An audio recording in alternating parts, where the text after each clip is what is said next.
Okay. Good evening, everyone. Thank you for joining me for another edition of MYBC, the virtual bookstore series, the author series. I'm so excited to have this particular author on board. I met him about 13 years ago through some friends. We got a bit of a collaboration hat going, or creative hat going, and now it takes us to today, January the 12th, 2021. And I'm going to be chatting with Lee Cronin, author of Project Goldtooth. So welcome, Larry, to MYBC Consulting. Thank you, Jeanette. Thanks for having me on. You're very welcome. So there's so many things, because just for full disclosure out there, I have been doing the social media, and I am Lee Cronin's public relations person through his social media and connecting him up all over the place. I know how this book was written, and I think there's many things to unpack for people to understand. A, dreams, B, how'd you do it, the process, a lot of things. So first of all, let's go back 13 years, and how did Project Goldtooth come to be? Well, I remember the night quite clearly. I'm pretty sure it was about October of 2007. And I was living alone, had a basement suite in Richmond, British Columbia. It was a Saturday evening, around 7 p.m. And I'd done a little channel surfing on TV, wasn't anything going on there. I was just sitting in a recliner and bored out of my tree, and then all of a sudden, I just kind of looked over at my desktop computer. I had a corner desk with an old monitor and keyboard, computer sitting on the floor. And I looked at that, and I remember thinking to myself, I wonder if I can write. Now, I've never written a word in my life, okay? I've never had any aspirations to be a writer. Never crossed my mind. But that night, for some reason, I just thought, I wonder if I can write. So I got up, I walked over, I sat down. My stereo system was right next to the desk. I remember putting on my headphones, because I'm in a basement suite and the walls were very thin. Stuck Pink Floyd Animals CD in. And then I just sat down, brought up Open Office, which is similar to Microsoft Word. And I just started banging on the keyboard. I had no preconceived thoughts. I had no ideas. I just started typing, and I didn't stop. It was very remarkable. It was like I was transcribing a movie I was watching. It's just like some voice in my head said, okay, you work the keys, we'll give you the words. And I just started typing. And I didn't stop. I just kept typing, and I kept typing, and I kept typing. I didn't stop to think. I didn't stop to wonder what I'm doing. I didn't stop to think what comes next.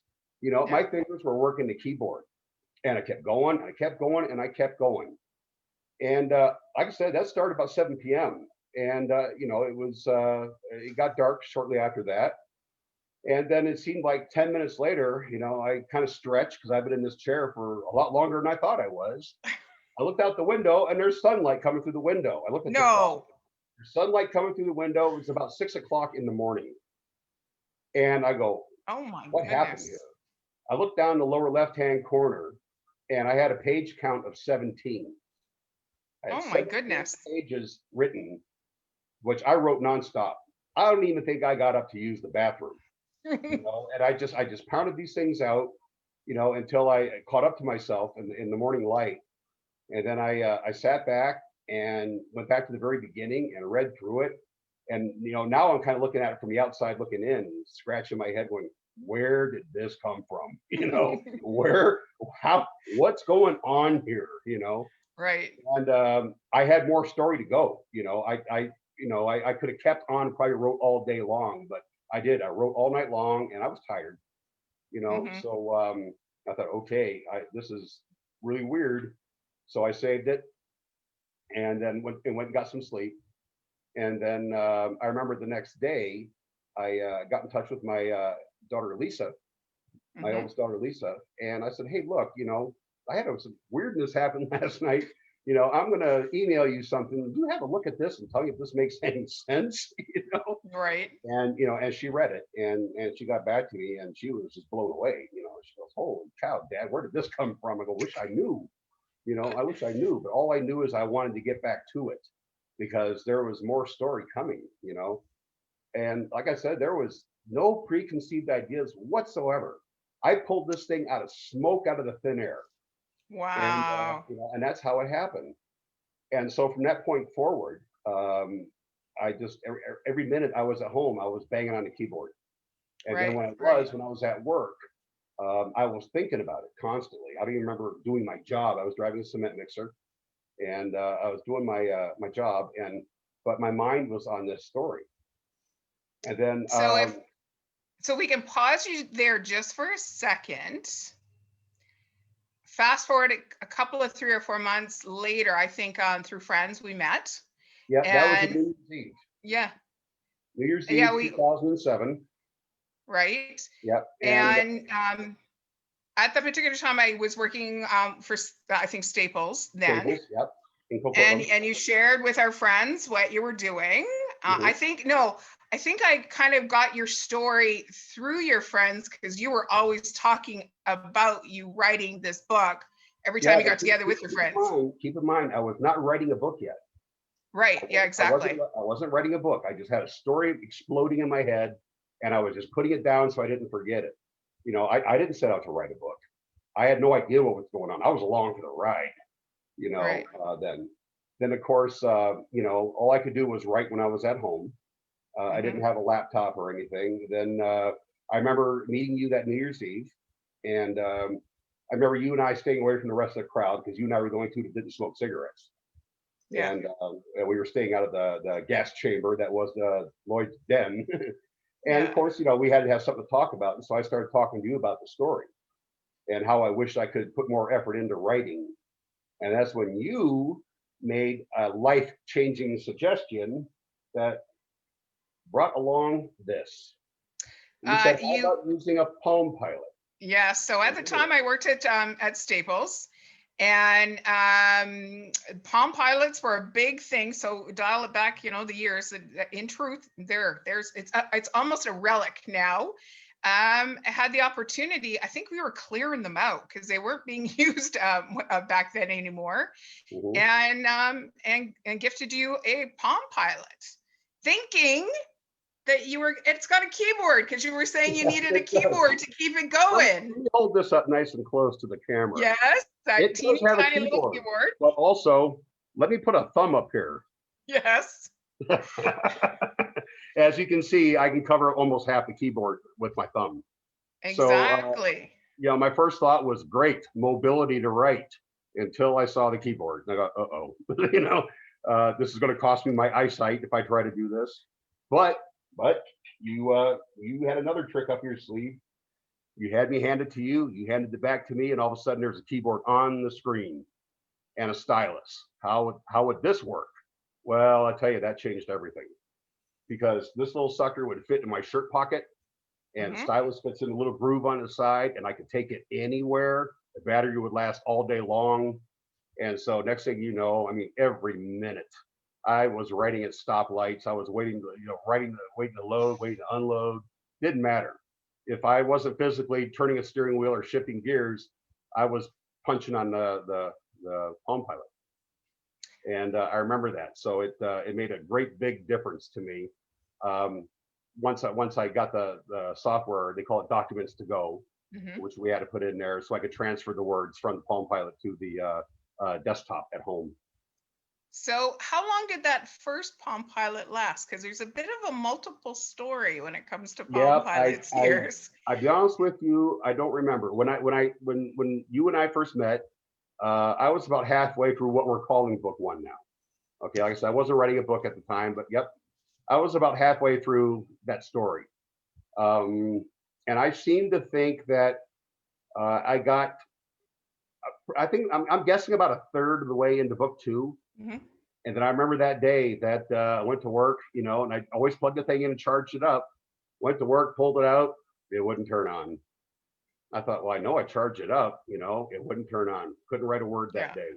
And I took it back home and checked the power cord and everything. It had power. Nope, that was it. It was gone. And I lost some writing. I wasn't as efficient at backing up and saving that I learned to be. But I took it, I recovered the best I could and rewrote what I missed, what I lost, and got a hold of you, and then you come up with a second Palm Pilot. I don't remember if it came from your store, but you found the second one for me, Yeah. and I carried on with that. So I'd have to say here that the big learning, and I think for 2021 versus maybe this was 2008 or 9, I can't remember, is guys, if we have the gifts within ourselves to give other people something so they can keep themselves in their creativity, I think that's kind of one of the key learnings for this particular book series and your creativity, Lee, is when we're present in each other's lives and we identify each other's gifts, and if we can keep that going, it definitely changes the world, and it changes that person's life. So let's fast forward again, because the Palm Pilot story does not end there. No, it doesn't. I forgot exactly where I was in the storyline, but the second one started acting a little goofy, and then right after that, it cabbed on me, but I didn't lose anything because I was very good about saving everything every night after what I went through with one.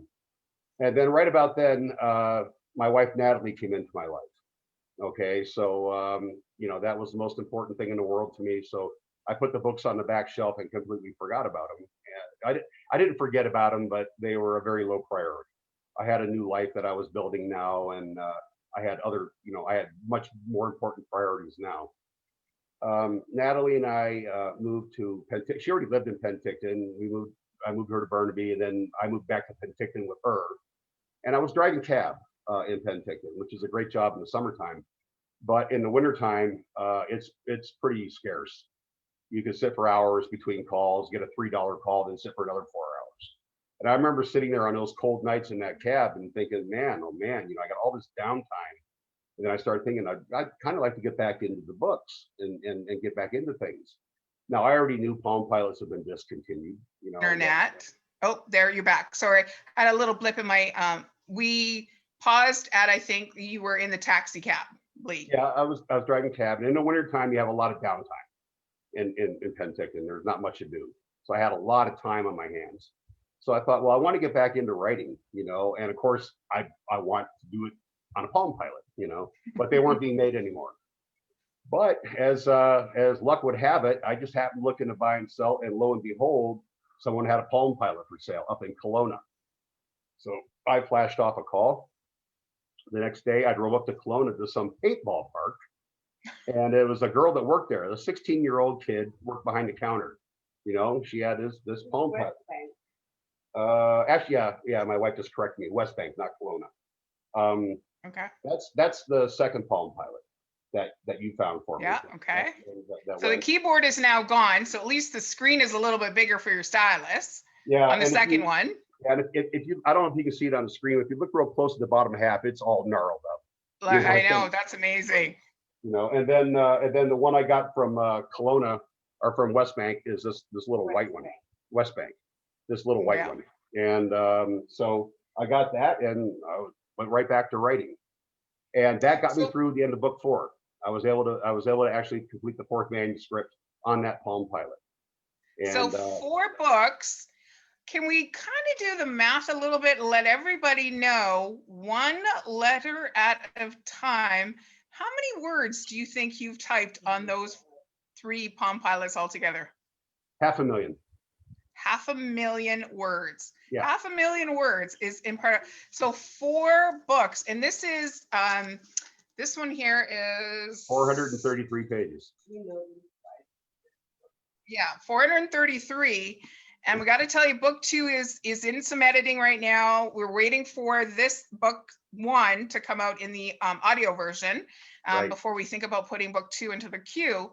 So fast forward, say 10 years, 10 years, 12, 13 years later, what prompted you to go, you know what, it's time I take, and I'm just going to show you guys because Lee did send me book one. What prompted you to take it from your file on your computer and take it to a publisher? Oh, okay, the publishing What process. prompted you to, yeah, Okay, well, yeah. a year ago, we all got to sit at home for several months because of COVID. Okay, so I sat here for 3 months, and you know, my plan before that, I mean, at May of last year, I got a job working on the LNG Canada project, the pipeline in Kitimat. And I've been Okay. down there, you know, and that's where we all got laid off from for the 3 month shutdown because of COVID last year. And then it was the first week that I got back to work. You know, my plan all along had been when I got that job was to, because it's a decent paying job, was to work real hard, bank the money I could, because I knew that starting the publishing process is going to be a time and effort, you know, and especially getting behind it and having the ability to promote it and do whatever you need to do to make it successful. Well, my thoughts of working the pipeline for 5 years and then starting this publishing process went out the window with the COVID shutdown. So when I got back to work, the very first week, I got an email from Telwell, and that email said this would be about June of last year, and the email said, you know, Christmas time is a big time to get your book sold, you know, and if you want your book out by Christmas, you kind of got to get started on it now. And they had some incentives for not only a payment plan and other things, you know, and it just occurred to me that, you know what, I got to do it. You know, this working 5 years and then starting this ain't going to fly anymore. I've got to get on this and make this happen. So it was an email from Telwell. I contacted them, made arrangements with them, and got it started. And that was this last June, or June of 2020. And then we went from there. And so it's taken from June till the ebook came out first week of November, and the paper book just came out a couple of weeks ago. And the audio book. Can you tell? Sorry about that. Can you tell us some of the processes back and forth between you and your publisher? Like, how is that process managed? Okay, well, Telwell's actually been really great. They've got their system that they have in place is quite well thought out, I must say. Once you've made your financial arrangements with them, and then you know, basically sign on the bottom line. I think it was like 2 hours later when they emailed me my first task. And what they do is they have their dashboard is called Octavo or Octavo. I'm not really sure how you pronounce it, but through this dashboard, they provide tasks to you that you have to do. The first one is answering certain questions about the book, what genre, you know, this and that and the other thing, and then you get to the point where you submit the manuscript, you know, and to that, and then you know, other aspects of it. They make it very easy. You know, this is what you're expected. Each one of those steps refers. They have YouTube videos that people will go on a YouTube video. They tell you what to expect, what it's all about, what they request of you, and you basically just follow the bouncing ball is all it really takes. That's awesome. So there you go, guys. And so we can get into this the story. So kind of high level, what's the story about? And I'd love for you to read the back of the book. Okay, well, I'll tell you what, I'll read the back cover first. Just take a second. Canadian scientist Ron McKinley has done it. He has secretly developed a stunning new technology that will forever change the world. A master key to unlock riches beyond imagination. A technology that, if discovered, countries would go to war over to possess. Not about to let any government or corporation get their hands on it, Ron embarks on a journey to seek out others willing to share his vision for a different future. A daring and dangerous plan is put into motion that will encompass the entire planet. No political or geographic boundaries will stand in the way of success. The stakes could not be higher as the foundation is laid for the restructuring of wealth and power as we have always known it to be. The time has come for a change. Ah, intriguing. And So, guys, I've read all 4 of the books, and I just got tingles because I'm all about the good things in life. So thank you for reading that, Lee.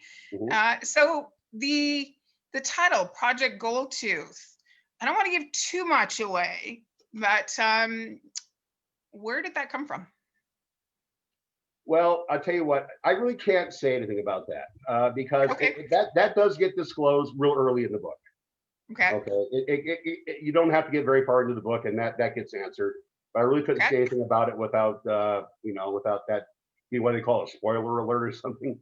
Yes, So exactly. I don't want to Exactly. do that. But like I said, this thing came to me out of thin air, and I've been hard pressed, and I was until not too long back before I tried to realize what was driving this. Where did this come from in me? Because Hmm. it came out of nowhere. And I've come to learn that it basically at my core, it's my frustration with the world as it is. Mm. The rich get richer at the expense of everybody else. Only a few people at the very top who got almost all the wealth of the world, and everybody else suffers. Okay, I'm sick of that. I'm tired of it.